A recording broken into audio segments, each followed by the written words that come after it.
Mother Nature really does dictate what you do for work when you're outside. And I've had to switch gears this winter. I had been doing a lot of logging over where our pigs were rotated last summer so that I can thin things out for planting this spring. But the snow got so deep out here in eastern Canada this winter that I can't get to the bottom of my trees very well anymore. So instead, I've come into a section of forest that I hadn't been in yet. And I've started thinning just using my hand tools. This is the result of a couple days spent in one little spot here. And you can see I've got my brush fencing running around again in this section. I need more of these fences because I see Hefty right now is running out of sight over there. There's the man. So I'm going to walk over to the next block that I'm about to start on, and there's a lot of dead wood in it. As I work through it, you'll see the transition that happens in the woods.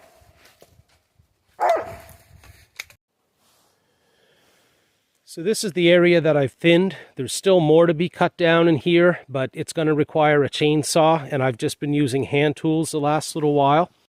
If we turn this way, you'll see the block that we're moving into.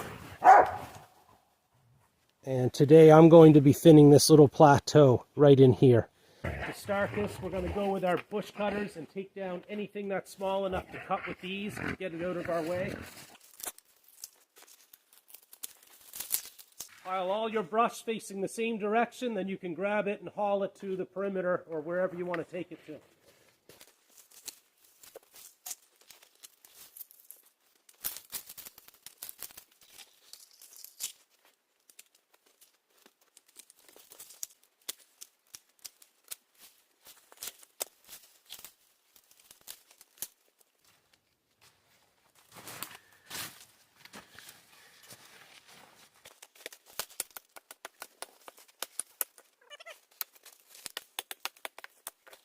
Limbing your trees makes a huge difference walking around through your woods. It gets rid of all these sharp things sticking out at you.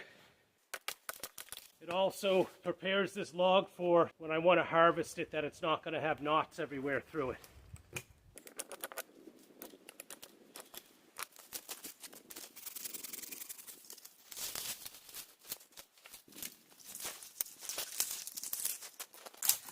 Right here we have a drop in elevation.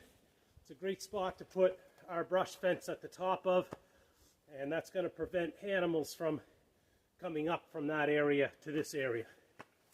A mix of 3 hand tools are all you need to do this type of work.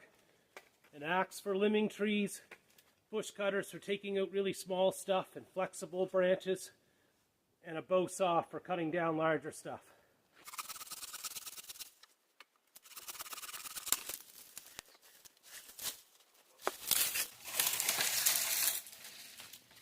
This is a hardwood tree.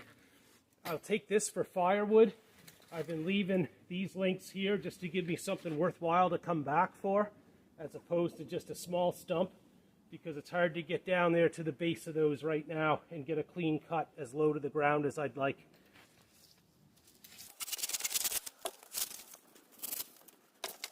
Throw that aside somewhere. Top of the tree goes on the fence.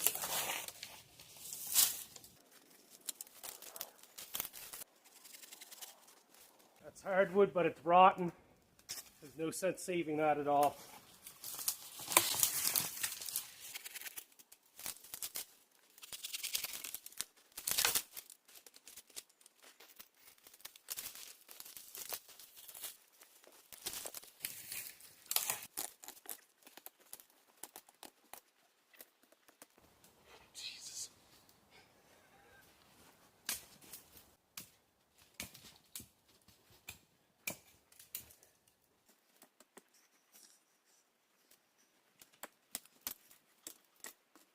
People are wondering why we're having such bad forest fires in places like California and British Columbia.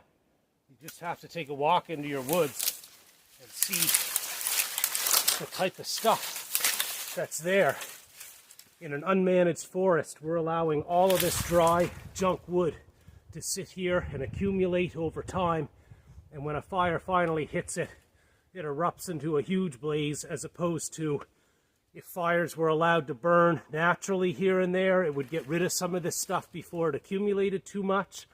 Or if people just had the effort to go into the woods around them and spend a couple hours like I'm doing here today to clean things up.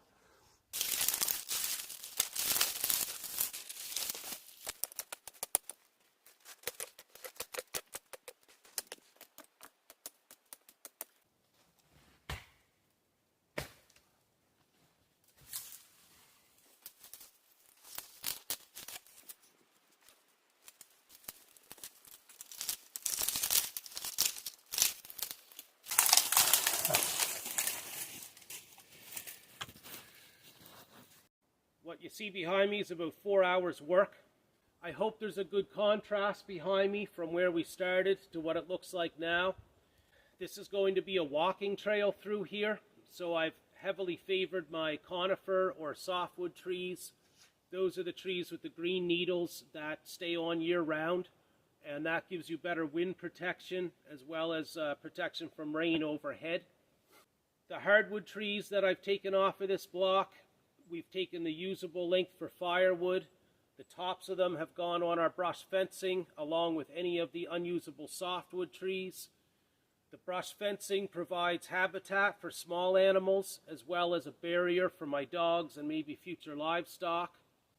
Having less competition now, the remaining trees are going to grow better.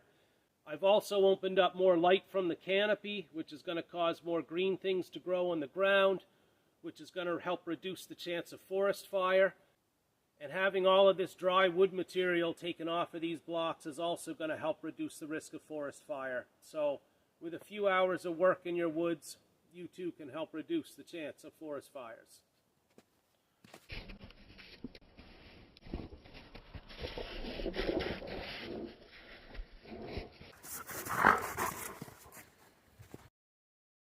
Here's the block that we just finished.